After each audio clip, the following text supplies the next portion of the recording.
नमस्कार दर्शक बंधुरा वैदिक एस्ट्रोनॉमी चैनल समस्त दर्शक बंधु एवं अन्यान्य ভিউয়ার্সদেরকে स्वागत জানিয়ে ভিডিওটি शुरू করছি। दर्शक बंधु এই ভিডিওতে আলোচনা করছি 2025 সেপ্টেম্বর মাস আপনাদের কেমন যাবে।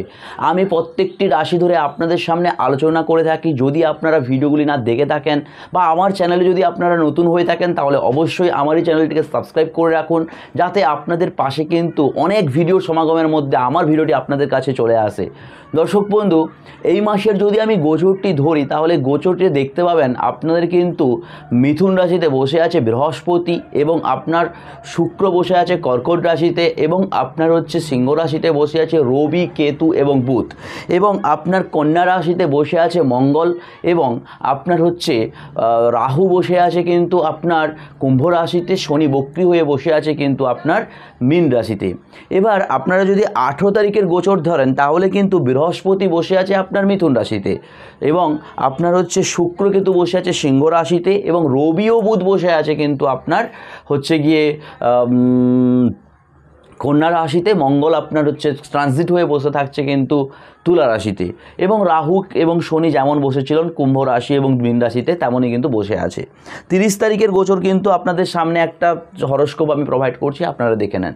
তো এক্ষেত্রে মেষ রাশির জাতক এবং জাতিকাদের যদি আমি বিদ্যা শিক্ষা নিয়ে আলোচনা করি তাহলে এই সময়টা কিন্তু বিদ্যা শিক্ষা ক্ষেত্রে আপনাদের কিন্তু আরও মনোযোগী হতে হবে, কারণ আপনার পঞ্চমস্ত স্থানে রবি, কেতু এবং বুধ বসে থাকছে। তো সেক্ষেত্রে আপনাদের বিদ্যা শিক্ষা ক্ষেত্রে সমস্যা কোনো আসতে পারে এবং আপনারা যে সাবজেক্টটা, যারা উচ্চ বিদ্যা ক্ষেত্রে ভর্তির একটা হচ্ছে বর্তমান একটা সময় চলছে, তো আপনারা যে সাবজেক্টটা নেবেন ভাবছেন সেই সাবজেক্টের ক্ষেত্রে কিন্তু কোনো প্রবলেম আসতে পারে। মানে আপনারা হয়তো কোনো সাবজেক্ট চেঞ্জ করতে পারেন বা আপনাদের কোনো সাবজেক্ট নেওয়াতে কোনো কিন্তু ভুল হতে পারে এবং বিদ্যা শিক্ষা ক্ষেত্রে বিভিন্ন রকম সমস্যা কিন্তু আপনারা পড়ে যেতে পারেন। ভুলভাল কোনো সাবজেক্ট চুজ করার একটা কিন্তু আপনাদের প্রবণতা থাকতে পারে। তো এক্ষেত্রে আপনারা কিন্তু খুব দেখে শুনে আপনারা সাবজেক্টটা নেবেন, তাহলে কিন্তু অবশ্যই ভালো ফল লাভ করবেন।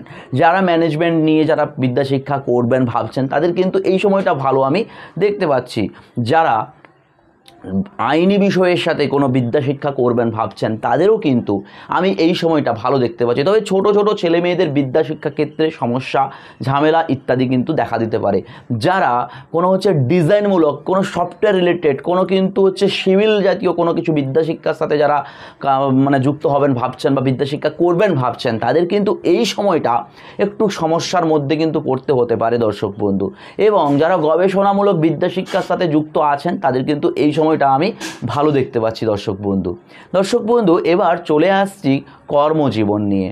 কর্মজীবন ক্ষেত্রে আপনাদেরকে বলবো যে আপনাদের কর্মক্ষেত্রে কিন্তু মনোযোগী হতে হবে, কারণ আপনাদের কর্মস্থ স্থানে কেউ গোপন শত্রুতার ফলে আপনাদের বিভিন্ন রকম সমস্যায় বা সম্মুখীন হতে পারেন।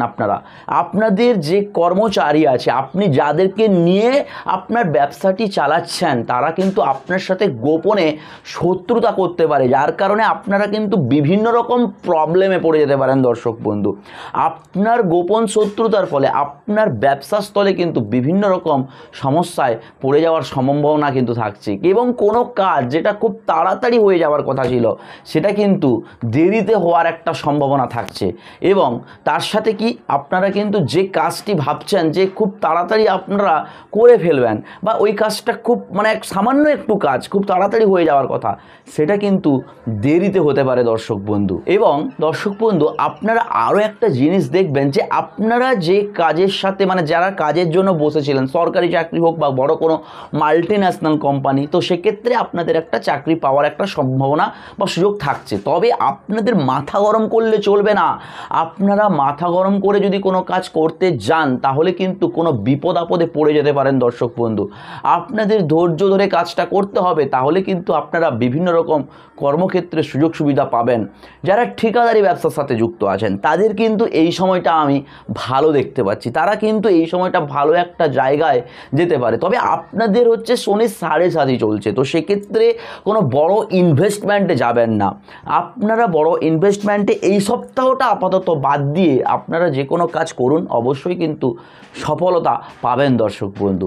এবার দর্শক বন্ধু আপনাদেরকে বলি যে যারা হচ্ছে কোনো কর্মের জন্য বাইরে যেতে চাইছেন তাদের কিন্তু এই সময়টা আমি মোটামুটি ভালো দেখতে পাচ্ছি। তবে আপনার চার্টে থাকে, যদি ভালো যোগ থাকে, তাহলে কিন্তু আপনারা কর্মের জন্য রাজ্যের বাইরে বা দেশের বাইরে কিন্তু যেতে পারেন দর্শক বন্ধু। এবার চলে আসছি দর্শক বন্ধু প্রেম প্রীতি ভালোবাসা নিয়ে এবং আপনাদের কিন্তু দাম্পত্য জীবন নিয়ে। প্রেমের ক্ষেত্রে এই সময়টা আপনাদেরকে বলবো সিরিয়াস হয়ে যেতে, কারণ আপনাদের প্রেমে ধোঁকা পাওয়ার একটা সম্ভাবনা থাকতে পারে এবং আপনি যার সাথে প্রেম করছেন সে অপর কোনো ব্যক্তির দ্বারা কোনো ফেঁসে যেতে পারে বা অপর কোনো ব্যক্তির সাথে কিন্তু কোনো সম্পর্কে জড়িয়ে যাওয়ার একটা সম্ভাবনা থাকতে পারে। আপনার প্রেমটা সঠিক কিনা আপনারা কিন্তু এই মাসে দেখতে পাবেন দর্শক বন্ধু। এবং আপনাদের কিন্তু প্রেমের ব্যাপারে কিন্তু একটু সচেতন না হলে আপনারা কিন্তু বিভিন্ন রকম প্রবলেমের মুখে কিন্তু পড়ে যেতে পারেন দর্শক বন্ধু। আপনাদের প্রেমে কেউ দ্বিতীয় ব্যক্তি আসার ফলে কোনো কিন্তু সমস্যা আসতে পারে, যদি আসে দর্শক বন্ধু, তো আপনারা চাইলে একবার আমার সাথে যোগাযোগ করে নিতে পারেন দর্শক বন্ধু। আমি কিন্তু আপনাদেরকে বলে দেব যে কিভাবে আপনারা চললে বা কি করলে আপনাদের ওই হারানো প্রেমটি ঘুরে আসতে পারে দর্শক বন্ধু। আপনাদের স্ক্রিনে মোবাইল নাম্বারটি যাচ্ছে বা আপনারা ডেসক্রিপশানে গিয়েও কিন্তু আমার মোবাইল নাম্বারটি নিয়ে নিতে পারেন দর্শক বন্ধু। আপনারা হোয়াটসঅ্যাপ করুন, আমি কিন্তু আপনাদেরকে যথাযথ উত্তর দেওয়ার চেষ্টা করব দর্শক বন্ধু। এবং দর্শক বন্ধু বিবাহ ক্ষেত্রে যদি বলি, আমি বিবাহ ক্ষেত্র এই মাসে কিন্তু কোনো সম্বন্ধ আসার কিন্তু সম্ভাবনা আছে। আপনাদের কিন্তু এই মাসে কোনো যোগাযোগ কিন্তু দেখা দিতে পারে দর্শক বন্ধু। এবার চলে আসছি দর্শক বন্ধু আপনাদের দাম্পত্য জীবন নিয়ে। দাম্পত্য জীবনে কিন্তু আপনাদের এই সময়টা ভালো দেখা যাচ্ছে। আপনাদের দাম্পত্য জীবনে কিন্তু ছোটোখাটো একটা ঝামেলা লেগে থাকবে, কিন্তু বাদবাকি সময়টা আমি কিন্তু ভালো দেখতে পাচ্ছি দর্শক বন্ধু। যারা সন্তানের জন্য প্ল্যানিং করছেন তাদের কিন্তু এই সময়টা বলবো যে সন্তানের জন্য প্ল্যানিংটা না করতে, কারণ এই সময়টা আপনাদের গোচরে কিন্তু ভালো নয়। আমি সাপ্তাহিক রাশিফল নিয়ে আলোচনা করব, তখন আমি আপনাদেরকে বলে দেব যে আপনারা এই মাসে কখন সন্তান প্ল্যানিং করতে পারেন। আমি এখানেও কিছুটা বলছি, আপনারা এই মাসের 18 তারিখের পর থেকে আপনারা কিন্তু সন্তান প্ল্যানিং করতে পারেন, তাতে কিন্তু ভালো। কিন্তু এই সময়টা আপনারা সন্তান প্ল্যানিং করবেন না, তাহলে কিন্তু আপনারা বিপদে কিন্তু পড়ে যেতে পারেন দর্শক বন্ধু। এবার চলে আসছি দর্শক বন্ধু স্বাস্থ্য বিষয় নিয়ে। স্বাস্থ্য বিষয়ের ক্ষেত্রে আপনাদের কিন্তু একটু সমস্যা দেখা দিতে পারে। আপনার সন্তান কোনো স্বাস্থ্য বিষয়ে কিন্তু ইস্যু আসতে পারে। আপনারা অবশ্যই ডাক্তারি পরামর্শ গ্রহণ করবেন। স্বাস্থ্য সম্পর্কিত আপনাদের সচেতন হতে হবে এবং আপনারও কিন্তু স্বাস্থ্যের কিন্তু কোনো অবনতি ঘটতে পারে দর্শক বন্ধু। তবে এই 18 তারিখের পর থেকে আপনাদের স্বাস্থ্য উন্নতির কিন্তু যোগ আছে। উচ্চ রক্তচাপ, হাই ব্লাড প্রেশার এগুলো কিন্তু আপনাদের আসতে পারে এবং মাথার যন্ত্রণা বা আপনাদের কোনো চোখের সমস্যা কিন্তু দেখা দিতে পারে এই সময়টা দর্শক বন্ধু। এবং কোনো বিষাক্ত কীটপতঙ্গ জীবজন্তু থেকে আপনাদের কিন্তু সাবধানতা অবলম্বন করতে হবে, তা না হলে কিন্তু আপনারা কোনো বিপদে পড়ে যেতে পারেন। এবার চলে আসছি দর্শক বন্ধু আয় ও ব্যয় নিয়ে। আয় ব্যয় ক্ষেত্র এই সময়টা কিন্তু মোটামুটি আমি ভালো দেখতে পাচ্ছি। আপনাদের আয় স্থানটা মোটামুটি ভালো আছে, তবে একটু খরচাপাতির স্থান আছে। আপনারা কোনো ভ্রমণমূলক জায়গার জন্য আপনাদের কিন্তু খরচাপাতি একটা হয়ে যাওয়ার সম্ভাবনা থাকছে দর্শক বন্ধু। কোনো যারা স্পোর্টস নিয়ে যারা আছেন তাদের কিন্তু ভ্রমণের যোগ আছে। আয় ব্যয় মোটামুটি আমি ভালো দেখতে পাচ্ছি দর্শক বন্ধু। তো দর্শক বন্ধু বললাম মেষ রাশির সম্পর্কে এই সেপ্টেম্বর মাস কেমন যাবে। যদি আপনাদের ভিডিওটি ভালো লেগে থাকে তাহলে অবশ্যই লাইক কমেন্ট শেয়ার করবেন এবং আপনাদের যদি কোনো কিছু জানার থাকে, কোনো কিছু যদি বলার থাকে তাহলে অবশ্যই কমেন্ট করে জানান। আমি কিন্তু যথাযথ উত্তর দেওয়ার চেষ্টা করব। চলে আসবো পরবর্তী ভিডিওতে, ততক্ষণ আপনারা অবশ্যই ভালো থাকুন, সুস্থ থাকুন। ধন্যবাদ।